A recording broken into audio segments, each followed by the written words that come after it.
All right, here we go in three, two, one. What's up, y'all? Welcome to the Sports Medicine Broadcast, a podcast to promote and improve your practice as an athletic trainer.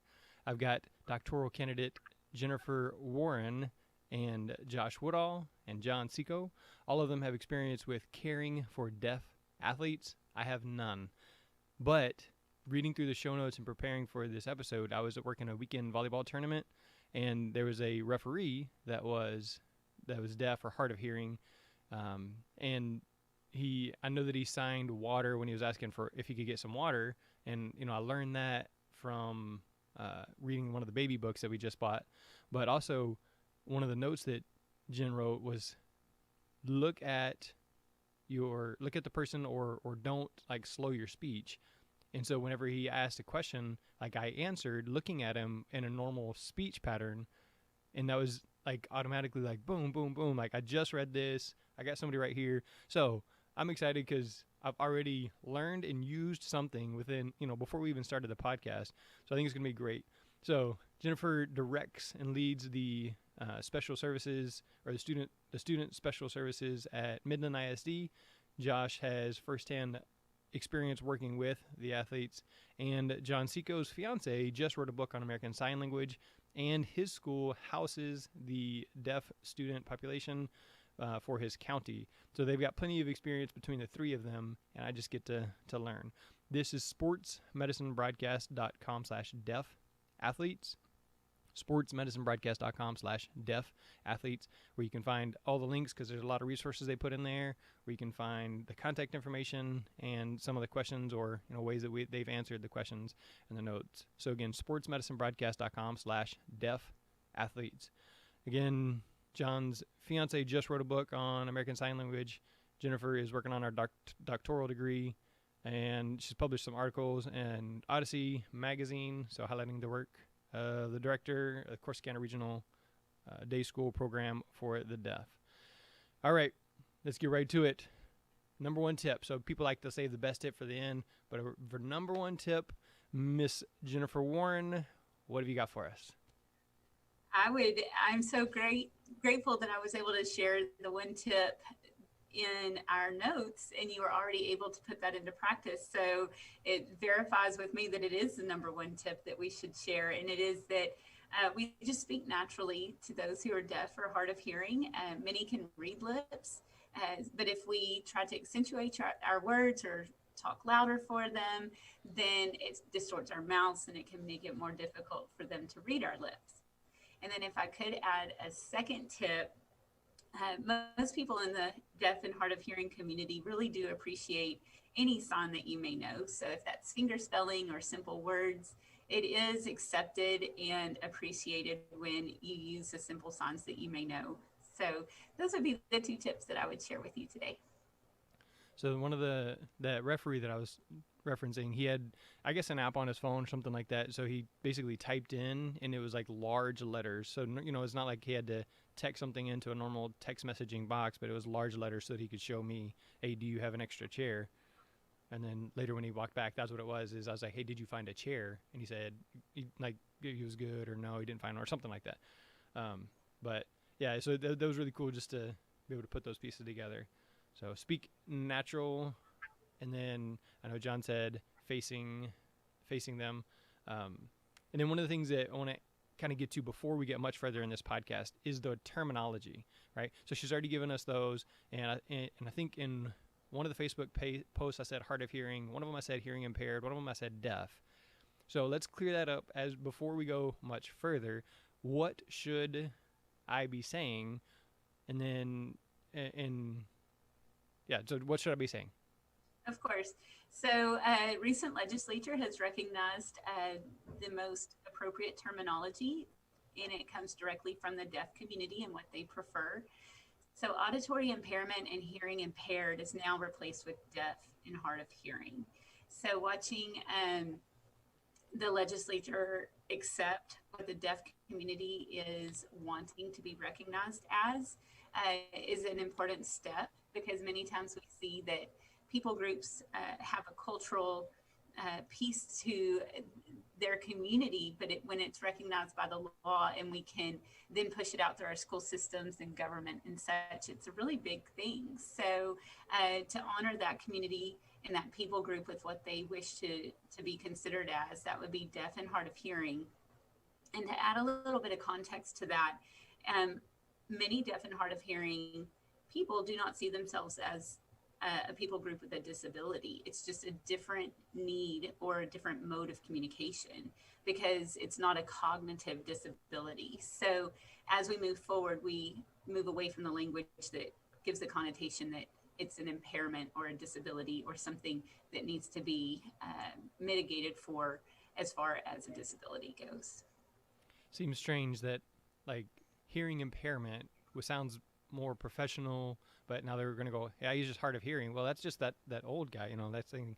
So it just seems like that's like less respectful, but it's actually you're removing the, oh, he's impaired, oh, he's disabled. No, just they communicate in a different language. It's like somebody speaking Spanish is speaking a different language, right?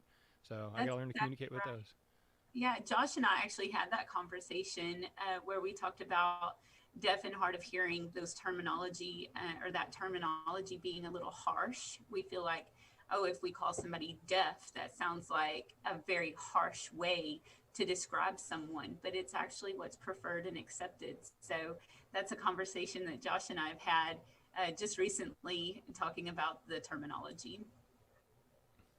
All right, John, what you got? I think she hit it right on the head.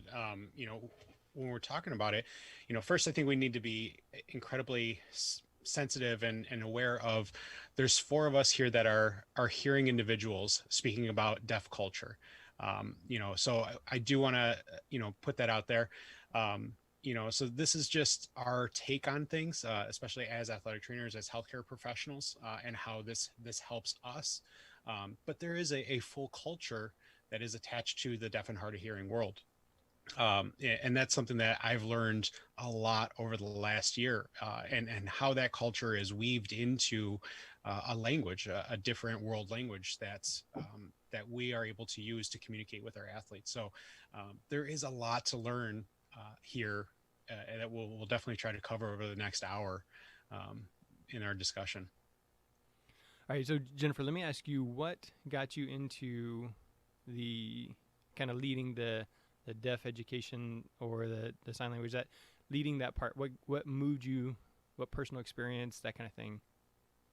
Oh, it's just a phenomenal circle of life, really. When I was in elementary school and middle school, I played Little Dribblers, and I had a teammate that was deaf, and she used sign language to communicate. And she did not go to school with us. She went to the Regional Day School Program for the Deaf in Corsicana, which was a neighboring school district. And I was intrigued. So I have a twin sister, Jamie Woodall, which is a big name in athletic training, and I'm very proud to call her my sister. And she and I both decided that we wanted to learn sign language so that we could access communication with our teammate. Well, my mother, as great and strong of a woman as she is, she reached out and found that there were community classes that were offered by one of the teachers of the Regional Day School Program for the Deaf in Corsicana. So we attended those free sign language classes, and we did that for several years, and we brought friends with us, and it became almost a secret language between the hearing community and our friends that went to these classes with us.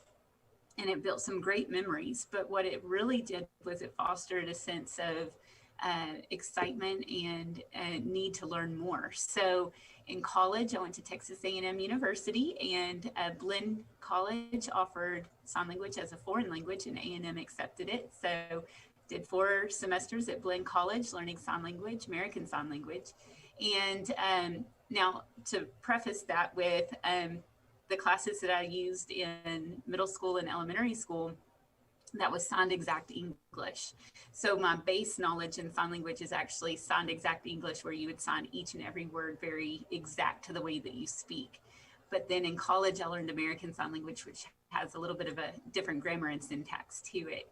And so as I have become an educator, I was a teacher for 10 years, and I taught sign language in each of the classes that I taught as a supplemental piece of learning to the classroom. And it was always a great way for us to be able to communicate across the cafeteria to our students or across the classroom. When I moved into administration, just by chance, I had moved back to the Central East Texas area, and I became an assistant principal in Corsicana, or at Corsicana ISD. And even it was after I was hired, I noticed some signage on the wall that had sign language. And I said, do we have students here who are deaf? And he said, oh yeah, we're the regional day school program for the deaf. And I was like, oh my goodness, I have just amazing connection to the RDSPD, or Regional Day School Program for the Deaf, here in Corsicana. So as I spent 5 years in Corsicana, I became the director of the RDSPD and fostered the learning of the community with sign language classes for them to learn as well.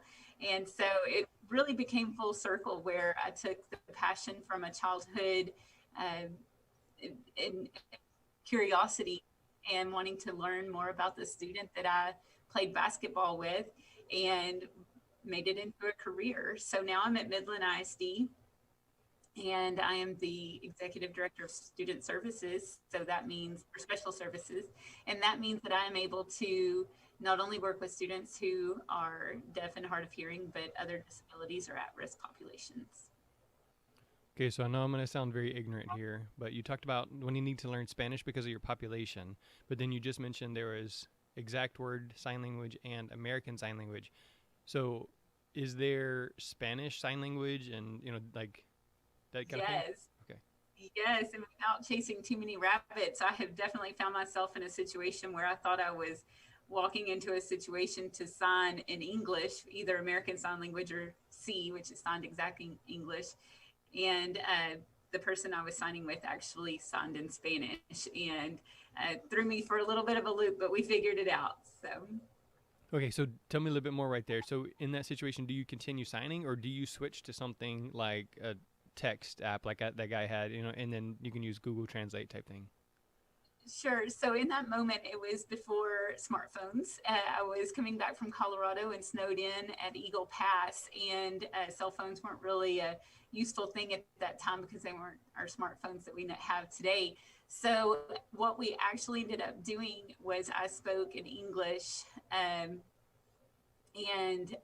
we found a verbal translator who was able to write the words in Spanish, and then the family that I was speaking with signed to each other what they needed to, and then wrote in Spanish on a piece of paper, and then my translators translated verbally in English to me, and then I spoke in English to those that I needed to speak with. And so it was a little bit more old school than being able to Google Translate at that time.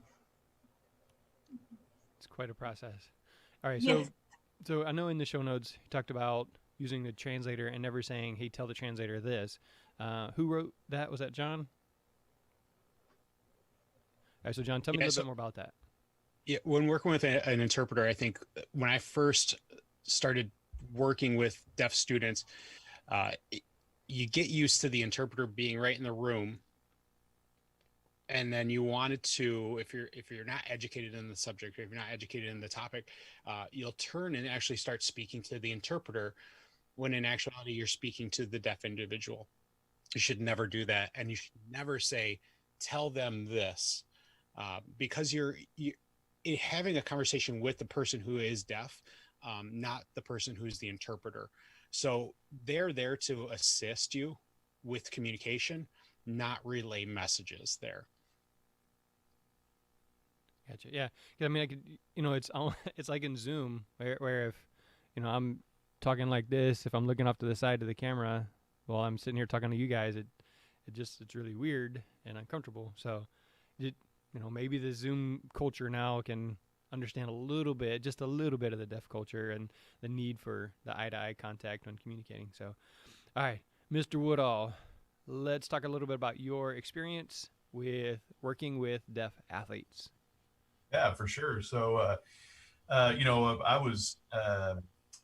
been very fortunate to work with many deaf or hard of hearing athletes throughout the course of my career, and I actually jumped into it unknowingly when I started working in Bryan 19 years ago. I didn't realize at the time, but Bryan ISD is actually part of 31 local school districts that are part of the Brazos Valley Regional Day School Program for the Deaf. And for schools within that 31 school district community that don't have services or all the services that are necessary or needed for some of these students, they attend one of the schools in Bryan ISD that are equipped for that. Bryan High School is the high school campus within Bryan that does this. So over the years, I've had football players, wrestlers, soccer, softball, baseball, athletes from many different sports that are either deaf or hard of hearing.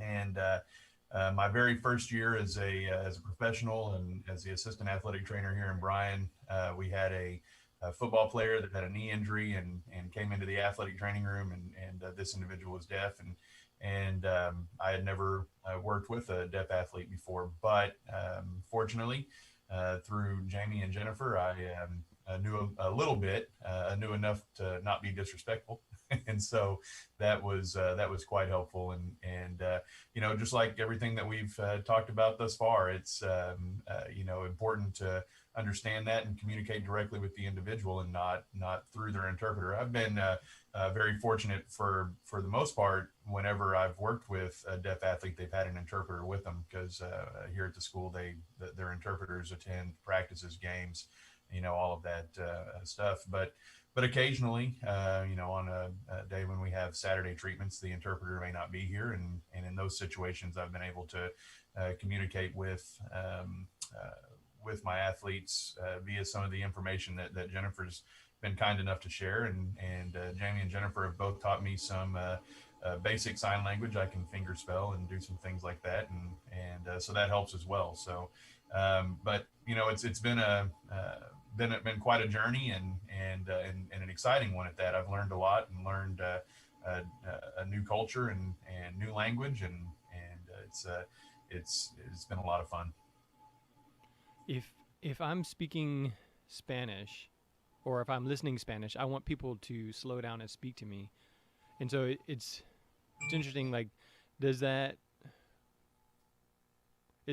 some way to do that? Like, say, hey, slow down the signing, or like, is it rude to say, hey, can you spell it out, type it out on a phone?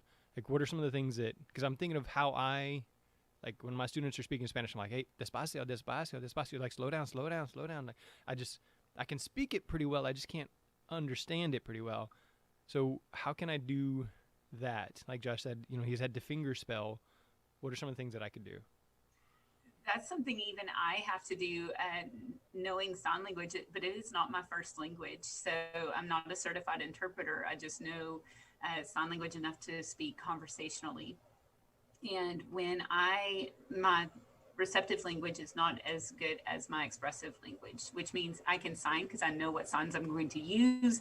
I know what signs I'm comfortable with. But then when I am signing with someone who is signing back at me, I really have to concentrate and pay attention to each individual sign sometimes to pay attention, because I'm not used to some of the almost the dialect or the style of sign that's being used. So it is not rude, first of all, to ask for someone to either slow down or to repeat or say again. And I do that all the time. And even whenever I get to a sign that I'm struggling to remember the sign, and so I have to spell it out, usually the signer that you are communicating with is kind enough to show you what that sign is, so you don't have to keep spelling it out. But you can imagine in the moment, new learning on top of trying to comprehend what someone is saying, sometimes that sign doesn't stick the first time. So they'll very kindly repeat the sign for you over and over again if you end up having to spell it multiple times. And that is something that is part of the deaf culture, that it's accepted for and appreciated. As I was saying earlier, any sign is appreciated that you can provide in a conversation. But with that comes the patience of knowing that you're probably not a proficient signer if you're finger spelling or needing to take the time to ask the signer to slow down as you're communicating with each other is highly appropriate. And I know you guys can see me right now, but just slow and moving your arm, your hand up your arm is the sign for slow. So slow signing, and just being able to say that and to show your hand, telling the signer just slow down just a little bit. And one other thing to know about sign language, it's very expressive. So your face tells more of the story of what you're trying to say in your facial expressions than your actual signs. And so the person you're communicating with is probably reading your face anyway and recognizing that you're kind of lost in the conversation or that they need to slow down. So they take the social cues very, very well and use them in communication with you. Yeah, I mean, I do that, like I said, with Spanish. Like I'll say, hey, how do you say this? Or what's the word for this? And most of the time when I'm asking that, it's kids that speak both languages.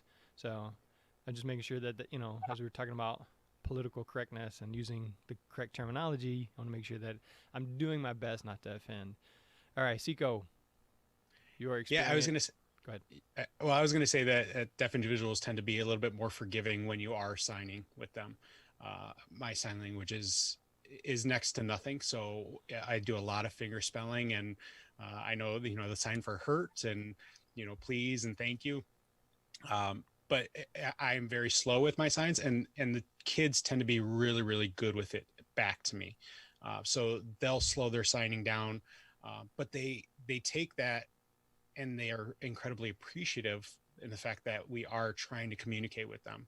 It'd be the same with any other culture. Taking the time to learn a different language and trying to communicate means the world to a lot of people. So, and then the expressive facial, part of the language is funny because I've been told I have an expressive face. So my fiance told me, there's a picture of us when we got engaged. It's a picture of me and I'm holding the ring and my eyebrows are up, and she just giggled and she said, see, this is an expressive part of your language. It's indicating a yes or no question. So it's, will you marry me? Yes or no, with my eyebrows up. So that was fun to see that in just kind of our everyday life. All right, so Josh shared some of his experience working with athletes. What is your experience working with athletes and having to use sign language, John? Yes, John. What is your experience working with athletes? Yeah, so it's similar to Josh. We're a center-based program for our county, so we'll have athletes coming from close to an hour away to work with us. But we've had athletes in every sport almost. Just because they're deaf doesn't mean that their physical abilities are hindered at all. They've been great athletes to work with. I couldn't say that there's anything less or more. It is fun to work with somebody that speaks a different language. It's the same as, when we have transfer students come in from Europe or from Mexico, it's just another language to work with. For me, I have now a personal connection with them. So, I have a book that sits on my desk that I try to read every once in a while, that was written by somebody very, near and dear to my heart. So it is an important part of my life that I try to communicate with these individuals, not just because of that personal connection, but because I'm a healthcare professional and I need to learn how to communicate with different individuals of different abilities. All right. One of the questions that I know we'll get is people that have like diabetes, that have the arm pump thing. How do you care for that? So it's similar like with the cochlear implants and things like that. How do we help those athletes take care of those hearing aids, or those devices so that they can be more successful in school and on the field? So I can definitely add to that. Just knowing what the devices are is a huge step. The terminology and then knowing what those devices are used for is huge. So you have FM systems, cochlear implants, hearing aids, BAHAs, which are bone anchored hearing aids. There are multiple devices that can be used for students to access auditory sounds. And So one thing that was mentioned earlier in the notes was that many times the sounds that students will hear with these devices are not going to be the same sounds that you and I hear. And so I know John can speak a little bit more on that because I think that was in his notes. But it's a sound simulation in some ways for some of our students. But those that have some residual hearing that can be amplified may use an FM system. And that is where you put a microphone on the coach or the athletic trainer, and it is Bluetoothed to the student's hearing aid or cochlear implant, and it puts the sound directly into their ear or into their device, into their ear. And those are very popular in the classroom. In fact, access for some usually means a positive impact for access for all. So here at Midland ISD, several of our elementary classrooms are equipped with a sound field, just simply so the teacher doesn't have to use what we call the teacher voice, which is louder. And so it saves the teacher's voice just a little, but they may be using it just simply to save their voice, not necessarily because they have a student who is deaf or hard of hearing in their classroom. Then there are the hearing aids themselves, and then we also have the cochlear implant, which the cochlear implant is surgically implanted. There's an external piece and an internal piece into the hearing portions of the brain so that it can capture the sound waves and simulate that sound in the student's ear.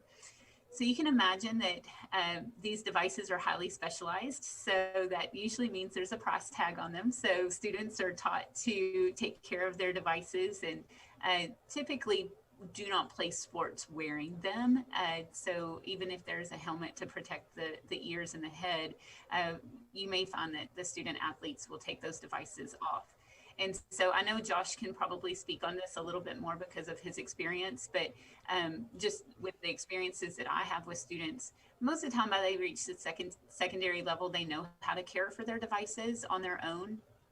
But just in case, it may just be a great piece of education for athletic trainers and coaches to know that they have these devices, they may need a safe place to store those, and that is something that can be offered to those students if you see that they're going into a backpack or a locker or those types of things. But I know Josh and I talked about that, and he wasn't, I don't think, much experience with the FM system, and that's more of a classroom device. But I think there's some experience with some of those other devices. Yeah, that was definitely something that, we talked about some, and I've had over the years several athletes that have had various types of hearing aids that have been there to assist them. But like Jennifer was saying, none of the athletes that I've worked with have used those during participation for the fear of them becoming damaged or otherwise causing an issue. So the most experience I've had with it is helping them to store it and protect it during a game.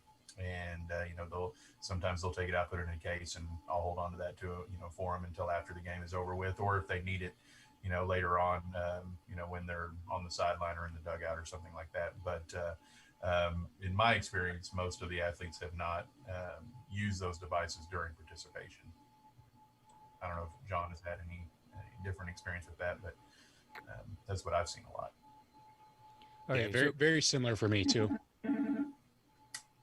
All right, so go ahead. If I add to that, if you have not had experiences with an FM system and you do have a student that comes into the locker room or the field and that's a device that is utilized, just a word of caution: when that mic is live, that student can hear any conversation or audible sounds that you may have around you while the mic is live and it's connected to the student's Bluetooth. So those private conversations between coaches, you want to make sure that mic has been turned off. If you do something private, as in going to the restroom or any other thing that you would not necessarily want students listening to, you want to be sure you turn that live mic off so that they're not having access to that sound. All right, so maybe I missed something, but what I'm hearing is the deaf or hard of hearing students that have devices typically don't wear them during games. And so How do you deal with that on the field, dealing with an on-field injury, or how do you help the coach? You know, they have to coach up that player and say, hey, do this or that. What do they do there? Is it just they sign? They just say, you know, the deaf athletes follow, you know, they just follow the pattern. They know what things are. How does that work? So in my experience, there's been a couple of different things. Like I said before, we've our athletes have been very fortunate to have their interpreters with them during games, practices, those kinds of things. So during a game, whenever a play is called in, the interpreter on the sideline is next to that individual's coach. They call the play, the interpreter signs it in, and the athlete knows, you know, what the play is.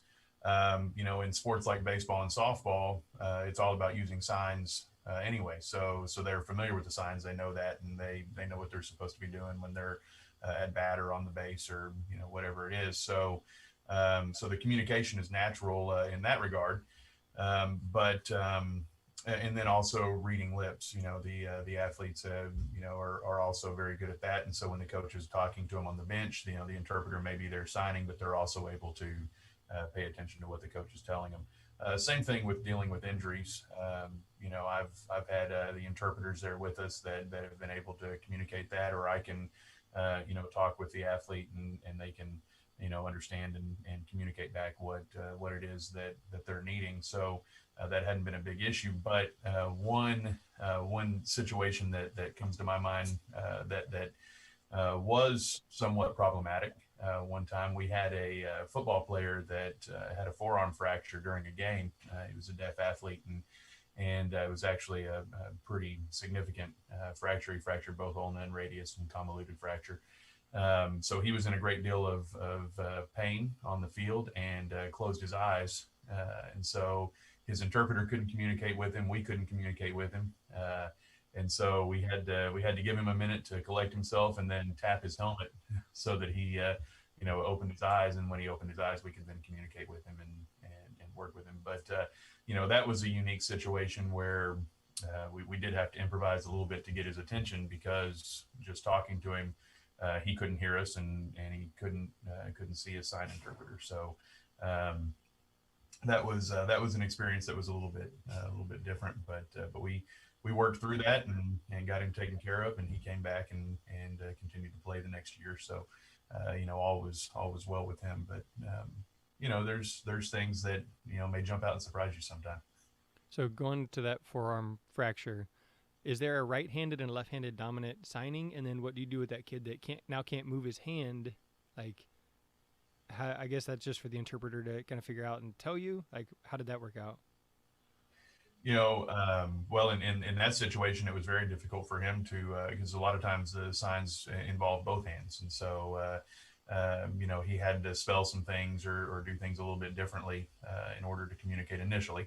And then, of course, as the healing process went on, he was able to return that to normal. But he did have to adapt, you know, his signing a little for a while. Even post-surgically, he was, you know, in a cast and not able to, you know, use his sign language as he normally would.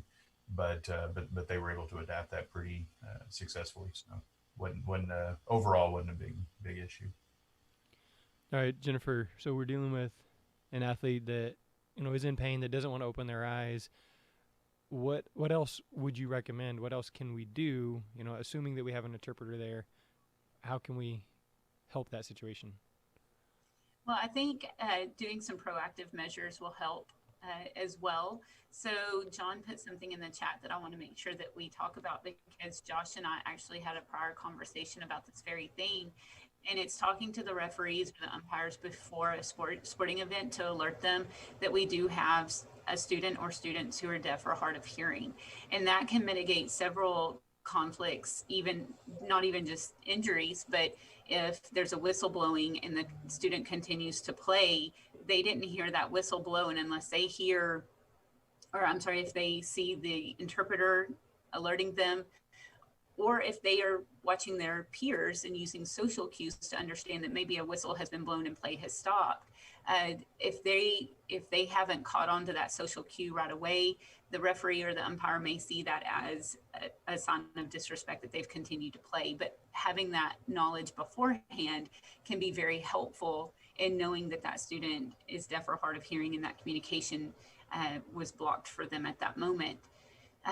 But this, I'll bring us back to that original question, but I can't move forward without saying that we also have to remember that because this is a confidential student record that we're sharing with umpires and referees, that there is or even the coaches on the other team, it is an educational need to know for these staff members and sporting officials to know that the child has a disability, but it's also understood that we need to make sure they understand that's confidential information that doesn't need to be shared.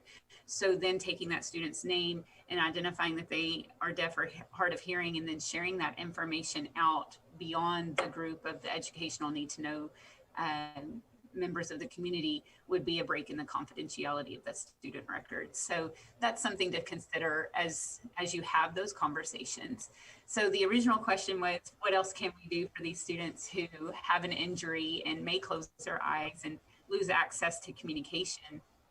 And I said, you take some proactive measures. So you talk to the sporting officials, you talk to the other coach, you make sure your teammates understand that if they are wanting to communicate with the student, that they need to make sure that they're facing that student so they can read the social cues, read the lips, and possibly see any basic signs that may be shared between them. And then also, as the injury has happened, the athletic trainer, just knowing some basic signs, like Josh has said, can move forward in a lot of ways. So that student, giving them the moment to just release out their energy of pain. That's something that would be typical of many students, that they just need a minute to collect themselves. And so then you say, okay, kiddo, it's time to get going again. And you would do that for any student. So when they've regained themselves to the degree that you can communicate with them, having that interpreter there, knowing your basic signs, and then building that trust with the student beforehand, knowing that they are in safe hands, that you've built that relationship with them out off of the field, in the athletic training room, or out on the field during practice, would take some huge steps forward. So if you see that there is a student who's deaf and hard of hearing, then you want to make sure you've taken those steps to build that relationship with them, just like you would with any other student. Okay, so I want you to explain this to me like I'm 5. Who can or should I tell at a football game if I have a deaf athlete? I would definitely speak with the sporting officials, possibly any coaches that are on the field that have not normally worked with that student on the home team, and then the other team, making sure that head coach knows as well, so that they don't see any behavior as a sign of disrespect if they continue to play after the play is called and such, that they understand that. So those are the main ones that I would make sure understand that you have a student on your team that's deaf or hard of hearing. All right, and I know both you guys are big fans of the medical timeout. Is that something that would need to be addressed with EMS, or only if an injury occurred? I'm going to let Josh take this one. I would say the more medical professionals that understand the student population that's playing, the better, but I'm going to have to defer to Josh on that one. You know, that's a great question, and it's not something that we've typically done in the past. We haven't, gone to the EMS and identified that, this individual here has is deaf or hard of hearing. But the reason being is that if we're activating EMS, one of our athletic trainers is going to be there, or one of the coaches that are aware of that, child's situation, and we'll inform them at that point, that was the case. So that's not something that we've historically done. That said, do I think it's a bad idea?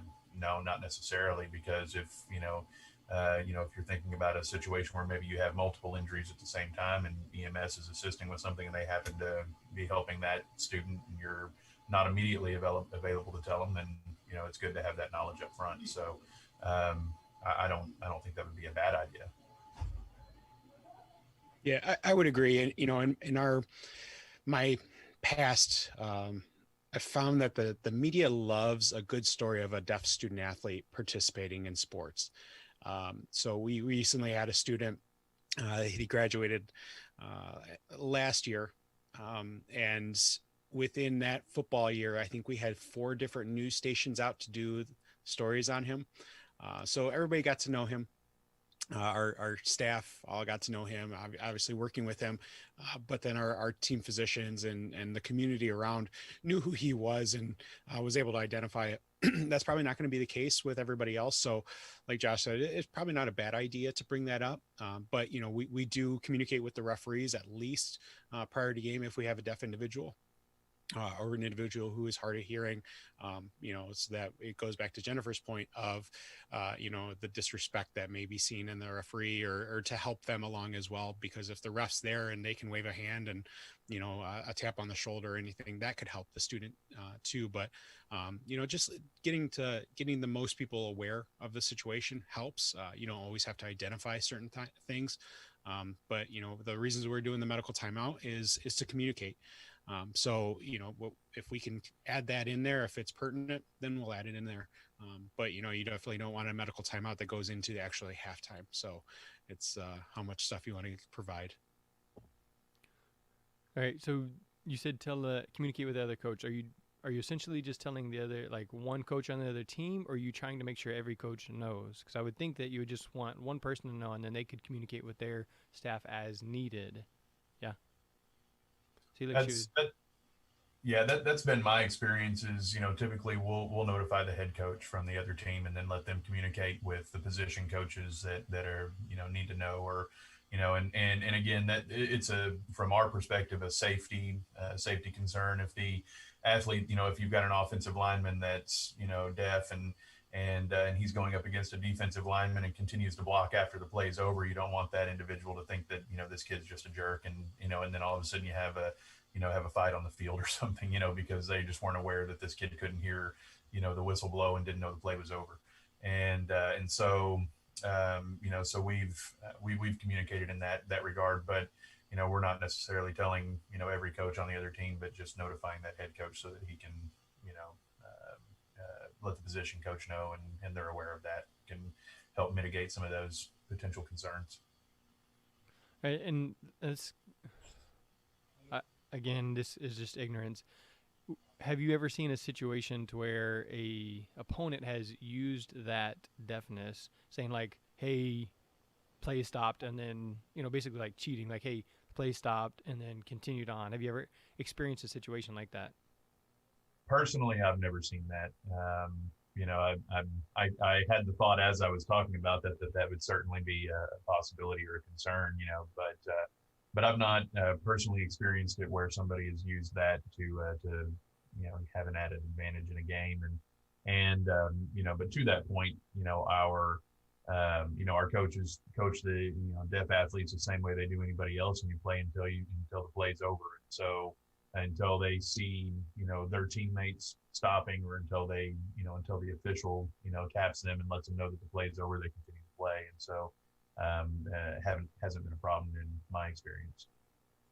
Well, and I certainly cannot let this conversation pass without plugging in the origin of the football huddle, and that was originated at our deaf university, Gallaudet.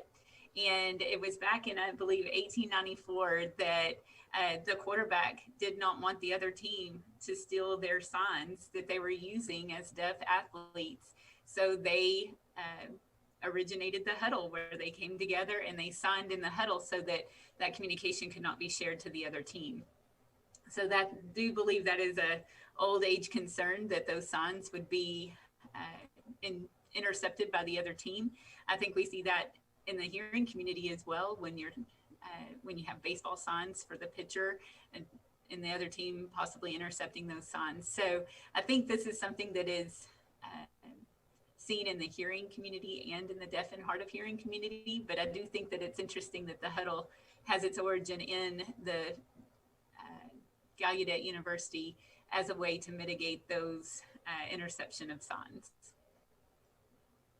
So the huddle, like football originally didn't have a huddle, but that was something that the deaf community invented to, I would have never known that. Yes, it's an interesting fun fact. So stick that in your back pocket and pull it out at the next social gathering, and you'll be the most interesting person in the room. For about 2 seconds. All right, so let's talk more about the law right here. Y'all put Section 504 and the ADA requirement require reasonable accommodations. And we talked about the don't speak slower, make sure you face them. What other legal things do we need to consider when caring for deaf or hard of hearing athletes? Well, on the Section 504 side, that's going to be your accommodations, and in IDEA, that's your special education needs that modify content for students to have access to what gen ed students who are not disabled. So between the two protections under Section 504 and IDEA, which is special education, we have to remember that all students are gen ed students first. So all students have access to participate in tryouts, and whether that is for theater or if it's a sporting event or any other extracurricular activity, those students should have access to try out for any sporting event. And with minimal accommodations and not taking away from the competitive nature of the event, students should be able to make the team if they have fit the standard that any other student would have to meet to make the team. When you start talking about accommodations, and those are your hearing devices and access to a level playing field, as long as you're not changing the competitive nature of the event, those students should have the complete access to try out and participate. If we are having, let's talk about track. If we're having to change where the starting line is because the students,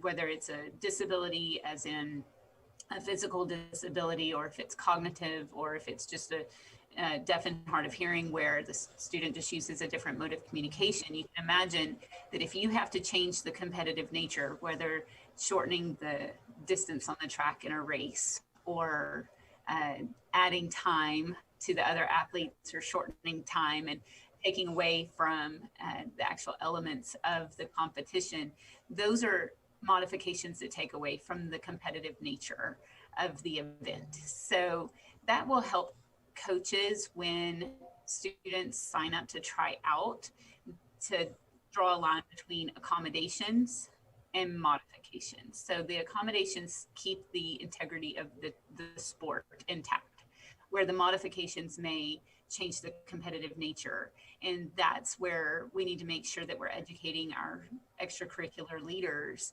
so that we're not denying access to the events that students want to participate in.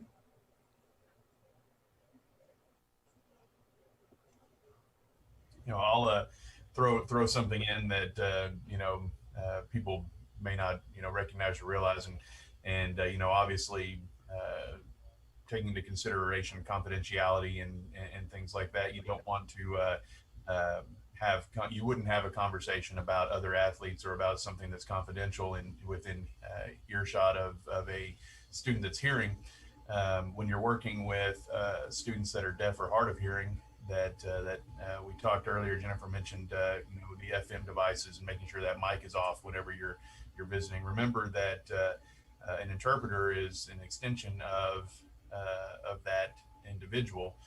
They're just there to interpret the conversations that are going on around that person, and you may inadvertently share something that was not intended for the athlete that that has an interpreter, and it may get shared with them if it's thought to be relevant to them. So and a good example, prime example of that, just not necessarily athletic training, but several years ago we had a student athlete that was deaf, that was here in the field house in the hallway, and had his interpreter with him, and some of the other kids that this was a freshman kid, and students didn't really know him, and a couple of the other athletes were talking about him, and so the interpreter signed what they were talking about him, saying about him to him, and they got into a little bit of a verbal altercation. And so, but putting that into a perspective for us as healthcare providers, just remember that while it may not be intentional, I don't think that an interpreter would necessarily share information about another student that you're working with, just because you happen to be in the room. But also keep in mind that that anything you say, that it may get shared with that person. So you want to keep confidential things confidential, and not assume that it wouldn't be signed or interpreted to that student. So. All right, so we just bought the book, Sign Me Up for a Happy Home by Elise Tate, the wife of NFL Golden Tate. And so she wrote a book because she wanted to teach her newborns, or her babies, whatever it is, less than 2-year-olds, how to use sign language. And so that's been pretty cool. I think there's like 15 signs that are really good for babies. And I just saw you do like again or more, which is, they should bring in the hands together. And so it's really cool for me. And I thought about sending the book to John, since he doesn't know any sign language at all. And he's expecting a baby. Actually, this month or next, right? Right, John? Next month. Yeah, at the end of next month. End of next month. I couldn't remember if it was March and April or April, May. So May. Yeah, so I'm already into April already. So so I like that book. What would you say are the 5-10 signs that an athletic trainer needs to know? And then we'll go into some of the other resources that you really like for athletic trainers and healthcare providers. So for me, if you're going to have me give 5, I think it's going to be yes, no, which is perfect for this past year in Zoom calls, because you won't have to unmute yourself, mute yourself again. You can say yes, no. So yes is this, no, thank you. Hurt is the 2 index fingers together, but you'll typically do it around the area. So if it's shoulder, knee, you can do that. What else? All right, Jennifer. Jennifer, you want help? Yeah. So I would add help to that one. So you would face one hand, face or palm up, and your fist with your thumb pointing up right on top of it. And then you lift your fist up with the palm facing up. And what you would typically do when you sign help is it's directional. So if I want to help you, I would push my hand upward towards you. But if I want you to help me, then I would do that same sign, but pull it back towards myself to say, I need you to help me. So I think help would be a great one. And then also name. So name is where you take your index finger and your middle finger and put them together on both hands and just tap them on top of each other. And that's the sign for name. And if you know your name and sign, you can sign it out. And if you have a long name like mine, it gets shortened to Jen quite often. And it is a lot easier to sign that than an 8-letter word. So Josh, do you have any that you have found very helpful that you would add to that list? The only other one's, water. Water. But that's the only other one that I've added. But I'm like, John, yes and no are key ones, and hurt. I use that quite a bit because a lot of times you can't figure out exactly where the injury is or what's hurting. You just know something's hurting. So being able to ask that question, is been very helpful. So, but those are the key ones that I use. Very, very simple. My knowledge and like anything else, any other language, if you don't use it on a regular basis, you tend to lose part of it. And although it comes back pretty quickly, it's not always, if you don't use it, you lose it. So have gone through spells where I've gone several years without having an athlete that's deaf or hard of hearing, and then I have another one, so I have to go back and refamiliarize myself with some of that to be able to communicate a little more efficiently.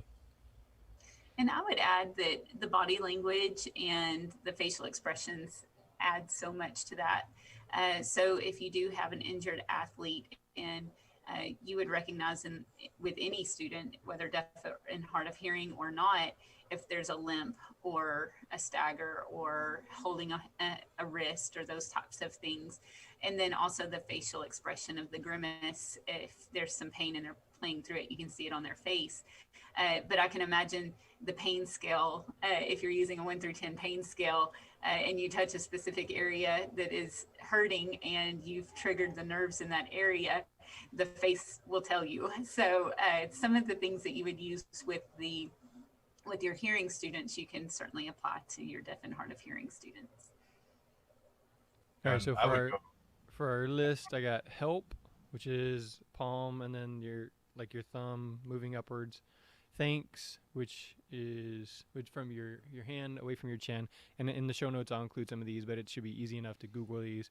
Yes is your fist, like you're nodding your head yes. And then no was like you're pinching. Okay. Yep. Pain was the two fingers pointing together towards the area, like basically like if you were to draw arrows to highlight, hey, pay attention to this, that's essentially what it's doing there. Water is basically a W and moving towards your mouth, or that kind of thing. And then name is like if you're playing pencil break or something with your fingers and making trying to cross them there. I think one more is Jennifer did it very, very early in the show, was to show excitement or congratulations for somebody. So make a big play. It's this rather than you can't clap, so it's that. Jazz so congratulations, or yeah, exactly. All right. At the beginning, Jennifer said that she was going to be working on learning Spanish and she was going to be listening to some Spanish stuff. So I can imagine podcasts wouldn't be great for learning sign. YouTube channels, you have to have like the YouTube premium stuff, otherwise it goes on mute. So if I'm going to be passively learning sign or even active, so your favorite resources for learning more, what you got? Well, I'll start. And, we have two really great resources from my side and my family. My fiance did just complete and publish the book through Barron's, American Sign Language, A Comprehensive Guide to ASL 1 and 2. So I have the book right here, actually, right there. So it's a very comprehensive book. It's great. There's video quizzes that go along with it too. So when you purchase the book, you do have a link or a code that goes into their website. You're able to access the video quizzes. So you actually get to interact with somebody a little bit and then quiz yourself how you're doing. And then another resource is signingonline.com. It does provide CEUs, so you can use those in the category D, I believe, with the BOC. We are trying to, as a company, push through the BOC to accept it as CEs for athletic trainers. Like I said, this is a language that is used. It's the second most used world language in America. So as healthcare providers, we need to be able to communicate with our athletes. So we're trying to push the BOC and ask them to use this website and the lessons there for CEs. So if you're willing to and you want to learn a new language, signingonline.com is a great resource for us. Well, and I can certainly add to that as well. I've actually used some of those resources, so I am excited to hear that those are being communicated out. And then I've also used lifeprint.com, and it's actually what we used as a framework in our community sign language classes these past few years. When I was the director of the Regional Day School Program for the Deaf, it has lessons that you can move through and they build on each other. So it's something that we used in group lessons, but if just for leisure learning, that would be a great resource as well. But I'm going to have to rely a little bit more on John's resources. I think I'm excited that I'm learning some more resources on this show as well. So that's great. And then if there are listeners that are just interested in special education in general, then I would certainly push out the Sped Talk podcast, and that's at Sped Talk 2020 on Twitter. And they're not live; they are pre-recorded and then pushed out. So moderator of that podcast, has a wealth of knowledge in special education. So in the sports arena, if you have questions about special education, that would be a great resource to reach out to. You know, one thing, and I like the resources that both John and Jennifer have mentioned.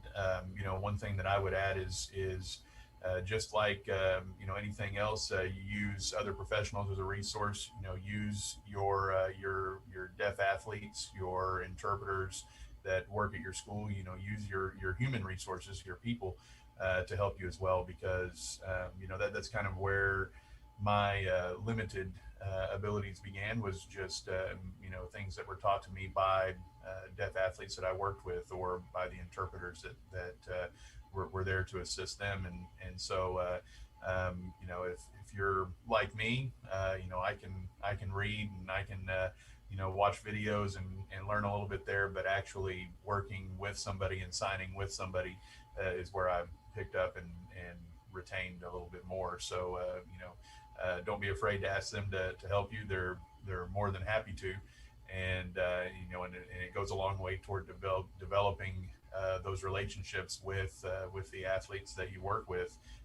You know, they really appreciate the opportunity to be able to share that information and share their knowledge with you, and help you to learn and grow. So don't be afraid to use that as a resource as well.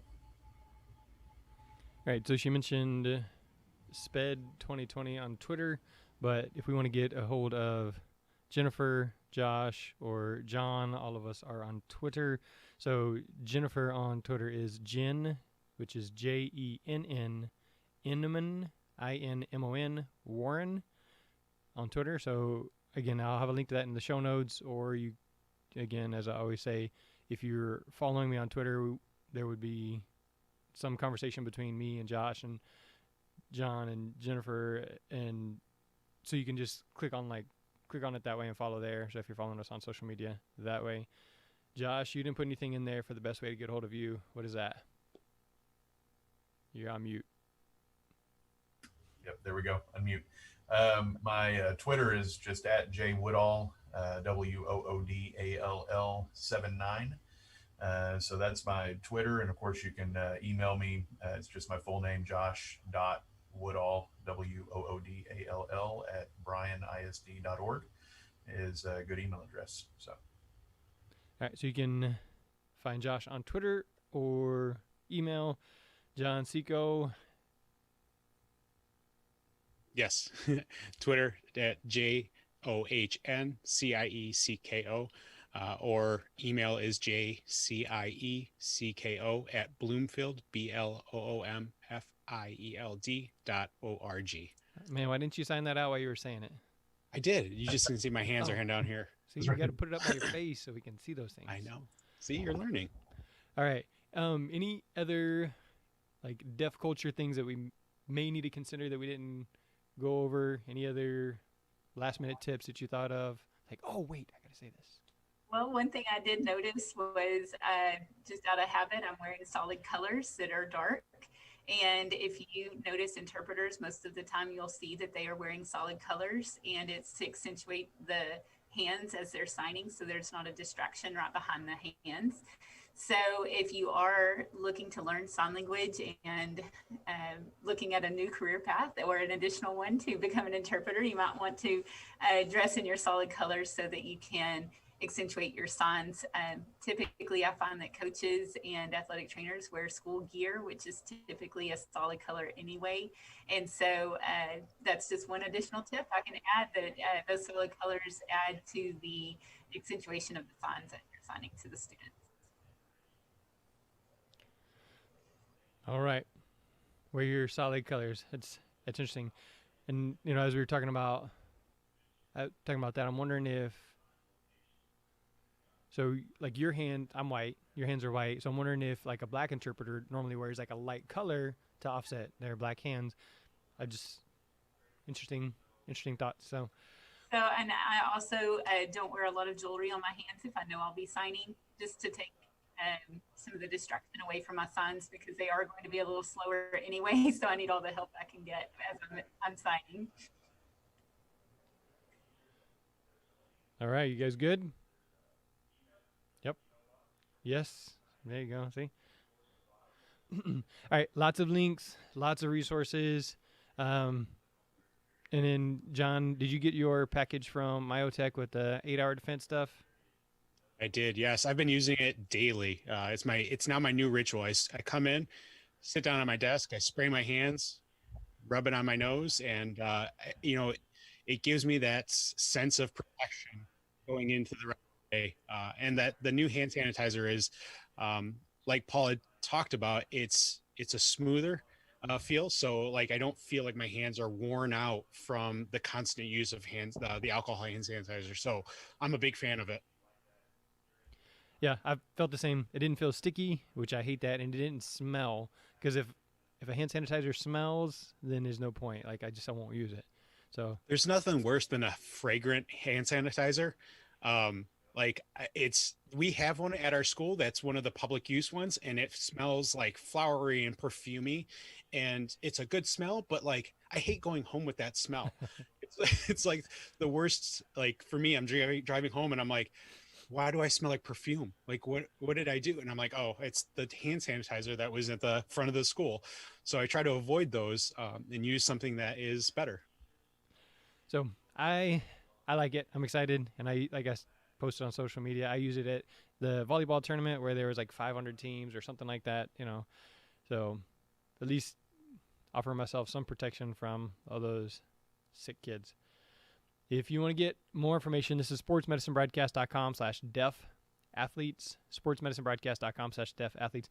And I guess I'm like proud of myself that I used the correct term instead of hearing impaired, just by accident, just by ignorance. So sportsmedicinebroadcast.com/deaf athletes. For Jennifer Warren, Josh Woodall, John Seco, and the Sports Medicine Broadcast, that is a wrap. Thanks.